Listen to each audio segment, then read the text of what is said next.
Episode 200 the mysterious buyer. Mohit को उस बंगले के बारे में पता था जो आरव कपूर ने उसे दिया था।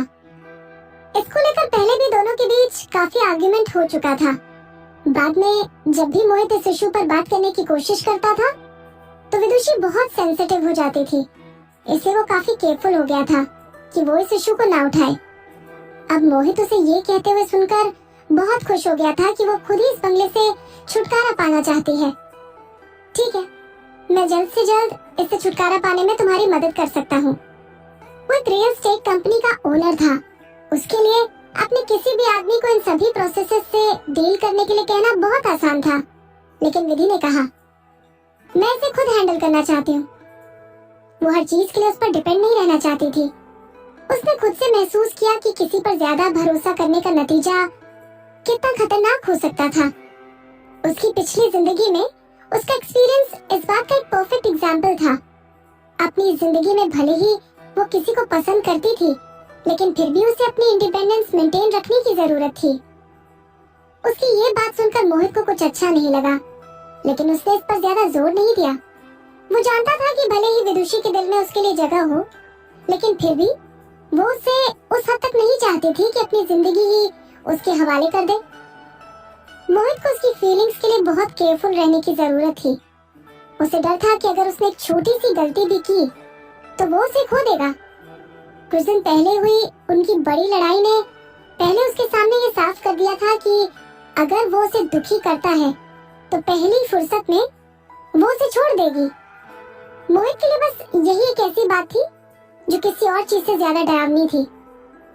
इसलिए उसने कहा तो फिर ठीक है, तुम इसे खुद हैंडल कर सकती हो। अगर तुम्हें कोई प्रॉब्लम होती है तो बस तुम सीधे मेरे पास आ जाना। तुम्हें कभी भी किसी भी तरह की मदद की जरूरत होगी तो मैं तुम्हारी मदद कर सकता हूँ। विधि ने अपना सर हिलाया और राहत महसूस की। वो इसे अपने आप सेटल करना चाहती थी, लेकिन उसे इन एडमिनिस्ट्रेटिव मैटर्स को संभालने की आदत नहीं थी। उसने तो हमेशा सिर्फ अपनी सिंगिंग और परफॉर्मेंस की परवाह की थी, इसलिए वो सचमुच नहीं जानती थी कि जब इस तरह के मामलों से डील करने की बात आती है तो उसे कहां से शुरुआत करनी चाहिए। इस तरह मोहित के एनकरेजमेंट और अश्योरेंस से उसे कंफर्ट दिलाया कि वो उसको सपोर्ट करेगा। उसने बंगले की सेल की प्रोसेस को मैनेज करना शुरू कर दिया। उस बंगले को बेचने से जो पैसे आने वाले थे वो उसे चैरिटी के लिए डोनेट करना चाहती थी।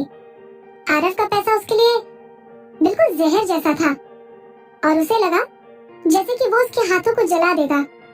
उसे लगा कि इन पैसों को डोनेट करना ही एक ऐसा तरीका होगा जिससे वो अपने और उसके बीच की दूरी बनाने के लिए एक क्लियर लाइन ड्रॉ कर सकती थी।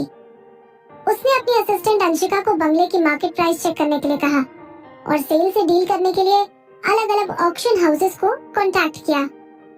अंशिका एक डिलिजेंट, इंटेलिजेंट और हार्ड वर्किंग लड़की थी। भले ही किसी बंगले को बेचने से रिलेटेड काम वो पहली बार हैंडल करने जा रही थी और इस प्रोसेस को मैनेज करने के लिए एकदम परफेक्ट नहीं थी, लेकिन फिर भी उसने विधि को इन्फॉर्म किया कि बंगला कुछ ही समय के बाद बेच दिया गया था। जिस आदमी ने वो बंगला खरीदा था वो एक इंडियन ओरिजिन का बिजनेसमैन था जो अपनी छुट्टियां बिताने के लिए इंडिया वापस लौटा था। उसने सुना कि सेल में होने वाली इनकम को डोनेट किया जाएगा तो उसने अपने दिल में विधि के लिए काफी रिस्पेक्ट महसूस की।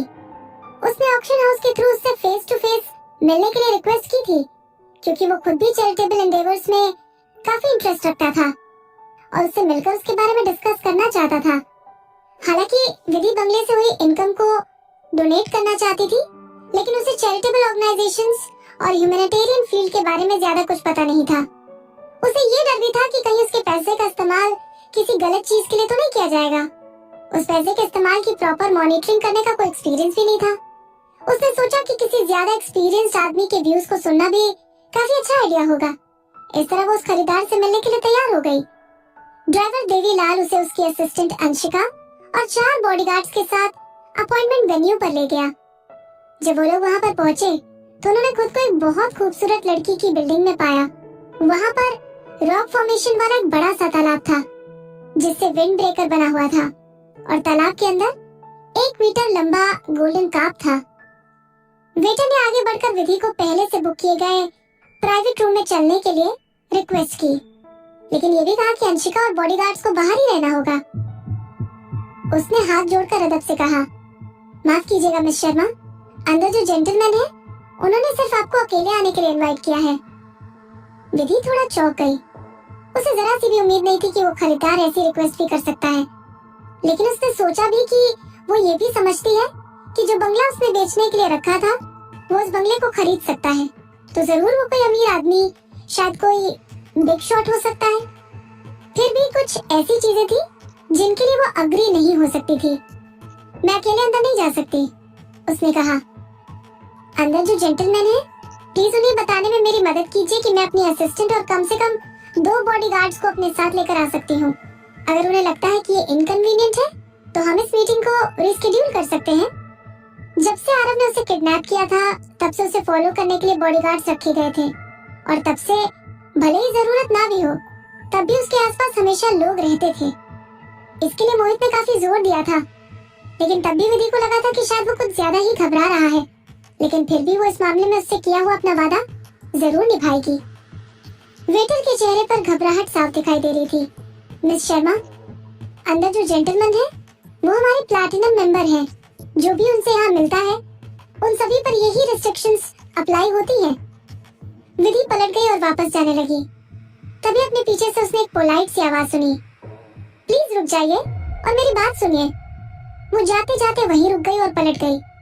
उसने देखा कि एक अधेड़ उम्र का आदमी अपने प्राइवेट रूम से बाहर निकल रहा है। उसके बाल बड़े करीने से कंघी किए हुए हैं और उसने स्लीक सूट पहना हुआ था। उनकी आवाज एकदम शांत और स्टेबल थी। मिस शर्मा, सर आपको अंदर आने के लिए इनवाइट कर रहे हैं। विधि ने पूछा, मेरे बॉडीगार्ड्स के साथ? उसने कहा, जी हाँ। उसने वेटर को एक नजर देखा, जैसे कह रही हो कि आपने अभी ये नहीं कहा था कि ये एक अनब्रेकेबल रूल था।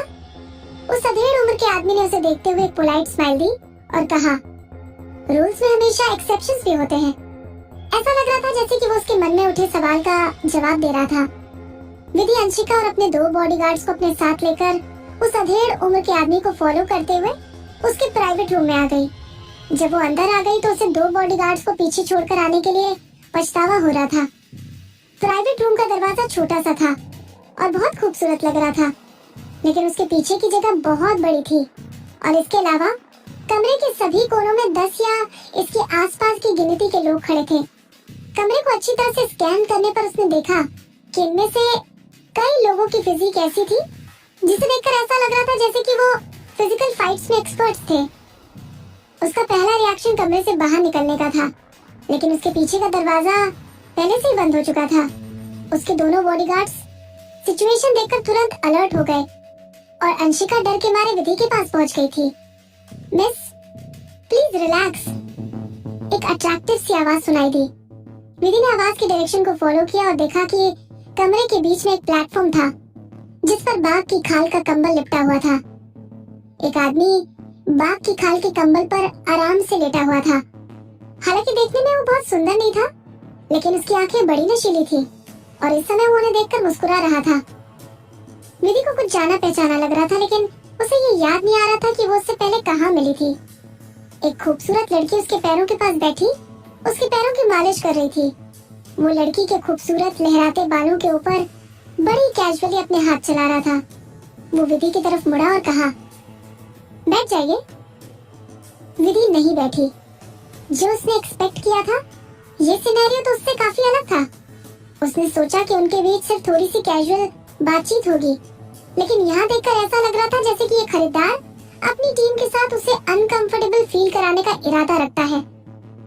उसे डर था कि उसका कोई और मोटिव तो नहीं। मैं आपको कैसे एड्रेस कर सकती हूँ मिस्टर? विधि ने बहुत केयरफुल होकर पूछा। आप मुझे फैंटम कह सकती हैं। उसकी आवाज एकदम धीमी और जेंटल थी। या फैंटम साहब? साफ तौर पर पता चलता था कि वो उसे अपने बराबरी का नहीं मानता था। विधि के लिए ये कैजुअल मीटिंग थी, जबकि उसके लिए उसने उसे खुद बुलाया था। विधि अब यहाँ आने की वजह से पछता रही थी। आने से पहले उसने सिर्फ सुना था कि वो एक इंडियन ओरिजिन का बिजनेसमैन है जो छुट्टियां बिताने के लिए इंडिया वापस आया था। उसे ये समझने के लिए और भी कुछ डिटेल मांगनी चाहिए थी कि वो किस तरह का इंसान था। बैठिए ना, उस आदमी ने रिपीट किया। ये देखकर कि वो अभी नहीं हिल रही है, उसने एक स्माइल दी और कहा, क्या आप मुझे थोड़ी सी भी इज्जत नहीं देंगी? जैसे उसने ये कहा, काले सूट पहने दो लंबे, वेल बिल्ट और खतरनाक से दिखने वाले लोग आगे बढ़कर विधि की तरफ आ गए। विधि जिन दो बॉडीगार्ड्स को अपने साथ लेकर आई थी, उन्होंने भी एक कदम आगे बढ़ाया और उसे अपने पीछे छिपा लिया। एक सेकंड में चारों तरफ से जोर से खटाक की आवाज आई और मिस्टर फैंटम के सभी आदमियों ने अपनी पिस्तौलें निकाल ली। उन पर 10 से भी ज्यादा ट्रेन गन्स तनी हुई थी। विधि के बॉडीगार्ड्स ने भी तुरंत रिएक्ट किया और अपने भी हथियार खींच लिए, लेकिन उन्होंने अपनी बंदूकें आसपास के आदमियों पर पॉइंट नहीं की, बल्कि उन्होंने अपनी बंदूकें उनके बॉस मिस्टर फैंटम पर पॉइंट की थी। ये सब कुछ पल भर में ही हो गया था। अंशिका 2 सेकंड के लिए बुरी तरह से घबरा गई थी। घबराहट में उसने विधि की आस्तीन खींच ली और उसकी चीख निकल गई।